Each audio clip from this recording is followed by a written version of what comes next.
ஒன்னாவதுல இந்த வீடியோ பாருங்க. இந்த வீடியோ பார்த்தோன்னே இந்த வீடியோ உங்களுக்கு ஷேர் பண்ணணும்னு சொன்னீங்க, அதனால ஷேர் பண்றேன்.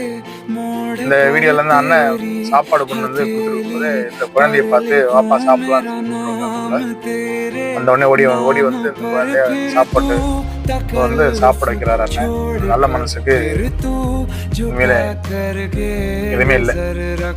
தானத்திலே தானம் அன்னதானம். இந்த தானத்தை எல்லாரும் கொடுத்து பழகிக்கிங்க.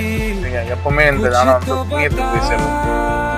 இந்த மாதிரி ஆட்கள் வந்து பார்த்தா சில பேர் வந்து முகம் சுழிச்சுட்டு போறாங்க. ரோட்டு இருந்தாலும் சரி, இது இருந்தாலும் ரொம்ப கீர்த்தனமா நினைக்கிறீங்க. யாரா இருந்தாலும் பசி ஒண்ணுதான். ஏழையா இருந்தாலும் சரி, பணக்காரா இருந்தாலும் சரி, பசி ஒண்ணுதான். வயிறு பசிக்காக தான். இந்த மாதிரி தானத்தை கொடுத்து பழகிங்க. கண்டிப்பா வாழ்க்கையில நல்ல முன்னேற்றம் தரும். இந்த மாதிரி விஷயத்தை வந்து அண்ணனால முடியும். கண்டிப்பா அந்த வீடியோ பாருங்க, லைக் அண்ட் சப்ஸ்கிரைப் பண்ணிட்டு பாருங்க. அடுத்த வீடியோவில் பார்ப்போம்.